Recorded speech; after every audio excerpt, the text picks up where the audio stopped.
அன்னை தகவல் சேனலில் இன்றைக்கி என்ன பார்க்க போகிறோம் அப்படின்னா, ஹிந்துஸ்தான் ஏரோநாட்டிக்ஸ் லிமிடெட் ஹெச்ஏஎல்லில் பணி அப்படின்னு சொல்லியிருக்காங்க.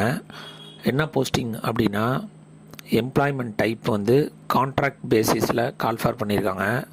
டியூரேஷன் 4 இயர்ஸ் மற்றும் எக்ஸ்டெண்டபிள், அதாவது 4 வருஷம்னு சொல்லியிருக்காங்க. அது 4 வருஷத்துக்கு மேலேயும் எக்ஸ்டெண்ட் ஆகும் அப்படின்னு சொல்லியிருக்காங்க. மொத்தம் எத்தனை போஸ்டிங்கு கால்ஃபார் பண்ணியிருக்காங்க அப்படின்னா 57 போஸ்டிங்க்கு கால்ஃபார் பண்ணியிருக்காங்க. போஸ்டிங் என்ன அப்படின்னா டிப்ளமோ டெக்னீஷியன் மற்றும் ஆப்ரேட்டர் போஸ்டிங் அப்படின்னு சொல்லியிருக்காங்க. என்னென்ன டிப்ளமோ கோர்ஸுக்கு ஆப்ரேட்டர் போஸ்டிங்க்கு கால்ஃபார் பண்ணியிருக்காங்க அப்படிங்கிறத ஒன் பை ஒன்னாக பார்க்கலாம். ஃபஸ்ட்டு டிப்ளமோ டெக்னீஷியன் மெக்கானிக்கலுக்கு 8 போஸ்டிங்க்கு கால்ஃபார் பண்ணியிருக்காங்க. செகண்டு டிப்ளமோ டெக்னீஷியன் மெக்கானிக்கல் எஃப்எஸ்ஆருக்கு 2 போஸ்டிங்க்கு கால்ஃபார் பண்ணியிருக்காங்க. தேர்டு டிப்ளமோ டெக்னீஷியன் எலக்ட்ரிக்கல் 2 போஸ்டிங்க்கு கால்ஃபார் பண்ணியிருக்காங்க. Fourth diploma technician electrical FSR 3 போஸ்டிங்க்கு கால்ஃபார் பண்ணியிருக்காங்க. 5 டிப்ளமோ டெக்னீஷியன் எலக்ட்ரானிக்ஸ் 21 போஸ்டிங்க்கு கால்ஃபார் பண்ணியிருக்காங்க. 6 diploma technician electronics FSR 14 போஸ்டிங்க்கு call for பண்ணியிருக்காங்க. 7 டிப்ளமோ டெக்னீஷியன் கெமிக்கல் 1 போஸ்டிங்க்கு கால்ஃபார் பண்ணியிருக்காங்க. 8 ஆப்ரேட்டர் எலக்ட்ரானிக் மெக்கானிக் 2 போஸ்டிங்க்கு கால்ஃபார் பண்ணியிருக்காங்க. 9th ஆப்ரேட்டர் ஃபிட்டருக்கு 1 போஸ்டிங் கால்ஃபார் பண்ணியிருக்காங்க. 10 ஆப்ரேட்டர் பெயிண்டர் 2 போஸ்டிங்க்கு கால்ஃபார் பண்ணியிருக்காங்க. 11 ஆப்ரேட்டர் டர்னர் 1 போஸ்டிங்க்கு கால்ஃபார் பண்ணியிருக்காங்க. எஜுகேஷனல் குவாலிஃபிகேஷன் என்ன முடிச்சிருக்கணும் அப்படின்னா ஐடிஐ முடித்தவங்க, டிப்ளமா முடித்தவங்க மற்றும் எம்எஸ்சி முடித்தவங்க இதுக்கு விண்ணப்பிக்கலாம் அப்படின்னு சொல்லியிருக்காங்க. வயது வரம்பு 24/11/2024, அப்போ 28 வயசுக்குள்ளே இருக்கிறவங்க இதுக்கு விண்ணப்பிக்கலாம் அப்படின்னு சொல்லியிருக்காங்க.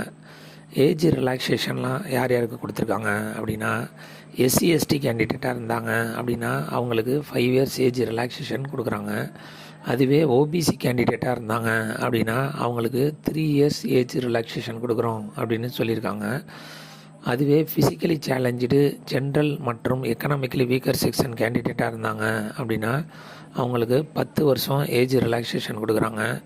ஃபிசிக்கலி சேலஞ்சு எஸ்சி எஸ்டி கேண்டிடேட்டாக இருந்தாங்க அப்படின்னா அவங்களுக்கு 15 வருஷம் ஏஜ் ரிலாக்ஸேஷன் கொடுக்குறாங்க.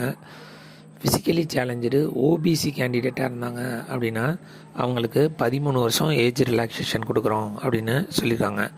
கடைசியாக எக்ஸ் சர்வீஸ்மேன் கேண்டிடேட் இதுக்கு விண்ணப்பித்தாங்க அப்படின்னா அவங்களுக்கு ஆஸ் பர் கவர்மெண்ட் பாலிசி பிரகாரம் ஏஜ் ரிலாக்ஸேஷன் கொடுக்குறோம் அப்படின்னு சொல்லியிருக்காங்க. சேலரி எவ்வளோ அப்படின்னா 23,000 அப்படின்னு சொல்லியிருக்காங்க. செலெக்ஷன் ப்ராசஸ் எப்படி நடத்துகிறாங்க அப்படின்னா, ஃபஸ்ட்டு அப்ளை பண்ணுறவங்களுக்கு ரிட்டன் டெஸ்ட்டு வைக்கிறாங்க. அந்த ரிட்டன் டெஸ்ட்டில் செலக்ட் ஆகிறவங்களுக்கு டாக்குமெண்ட் வெரிஃபிகேஷன் மூலயமா வேலை கொடுக்குறோம் அப்படின்னு சொல்லியிருக்காங்க.